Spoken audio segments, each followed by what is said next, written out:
এই সরকারটা দুর্বল সরকার, জনগণের সরকারই ভালো হোক খারাপ হোক অ্যাকাউন্টেবল সরকার। সরকারের সাথে প্রাথমিকভাবে যে একটা গ্যাপ সৃষ্টি হয়েছিল, এই গ্যাপের মধ্যে কিন্তু অনেক কিছু ক্যাপিটালাইজ করার চেষ্টা করেছিল। এবং আনফরচুনেটলি আমি বারবার বলি সরকারের ব্যাপারে, বিকজ সরকারের দায়িত্ব আপনাদেরকে এই প্রোটেকশন দেওয়া।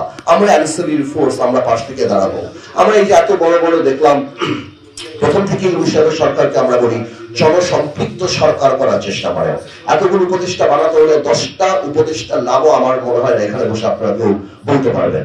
জনগণের সাথে স্পার্ক, ওই কানেক্টিভিটি এই সরকার করতে ব্যর্থ হচ্ছে।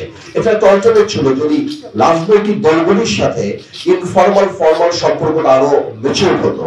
আমি শ্রদ্ধার সাথে, আমি সম্মানের সাথে জানতে চাই যে এই যে এত বড় একটা রিক্সা ব্যাটারি চালিত রিক্সা আন্দোলন হলো, কয়বার এই সরকার BNP being the biggest political party, আমরা তো অন্যান্য রাজনৈতিক দল, বিএনপি যার 70-80 লক্ষ বা কিংবা তার চেয়ে বেশি যার কর্মী বাহিনী আছে, কয়বার তাদেরকে অ্যাপ্রোচ করেছে যে ভাই এই সলভ দিস প্রবলেম, আমাদেরকে হেল্প করেন।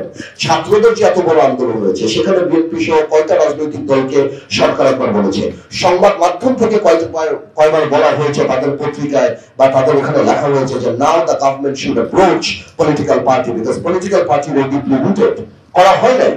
তো এই যে গ্যাপগুলি দাঁড়াচ্ছে, কালকে আমার ভালো লাগলো, আমার স্বস্তির জায়গা লেগেছে যে আমি দেখেছি বিএনপি আপনার এই সরকারের সাথে দেখা করতে গিয়েছে, একটা ক্রাইসিস দাঁড়িয়েছে, দেখা করতে গিয়েছে। বাট আমি জানতে চাই, আমি জানি না বিএনপি নিজে গিয়েছে বা বিএনপি দেখেছে, বাট জাতি দেখতে চায় যে আজকে ইউনূস সরকারের সাথে বিএনপির অ্যাক্টিং চেয়ারম্যান তারেক রহমান সাহেবের কয়বার কথা হয়েছে, বিএনপির ফখরুল সাহেবের সাথে কয়বার কথা হয়েছে, বা অন্যান্য পথের রাজনৈতিক দলের সাথে কয়বার কথা হয়েছে। কেন এখন একটা স্পোকসম্যান এই সরকার রাখে নাই, লিয়াজো কমিটি সরকার রাখে নাই? Having a weak government, you cannot expect protection. আপনারা আশা করতে পারেন না একটা প্রোটেকশন এই সরকার যদি এত দুর্বল থাকে। তো আমার মনে হয় আজকে নুরুল কবির ভাইকে এয়ারপোর্টে জিজ্ঞেস করা হচ্ছে, আরো অনেককেই জিজ্ঞেস করা হচ্ছে, শুধু সাংবাদিকও জিজ্ঞেস করা হচ্ছে সেটা সত্যি না, আরো অনেককেই জিজ্ঞেস করা হচ্ছে, আরো অনেককেই অনেক জায়গা। কেন? কারণ বারবার বলি এই সরকারটা দুর্বল সরকার, জনগণের সরকারই ভালো হোক খারাপ হোক অ্যাকাউন্টেবল সরকার। এবং আপনারা যদি সত্যি প্রোটেকশন চান তাহলে আপনাদের ওই ক্যাম্পেইনটা স্টার্ট করতে হবে এই সরকারের সাথে, যে যত তাড়াতাড়ি সম্ভব নির্বাচন দিয়ে জনগণের হাতে আপনারা ক্ষমতাটা দিয়ে দেন। আমার কথা শুনে হয়তো আপনাদের অনেক মনে হচ্ছে পলিটিক্যাল স্টেটমেন্ট দিচ্ছে, বাট এটাই সলিউশন। খারাপ হোক ভালো হোক যেটাই হোক, পলিটিশিয়ানস আর অনলি সলিউশন, যে আমরাই আপনাদের পক্ষে দাঁড়াতে পারবো। বিকজ এত দুর্বল সরকারের কাছ থেকে আপনি এই ধরনের প্রোটেকশন যেতে পারবেন না।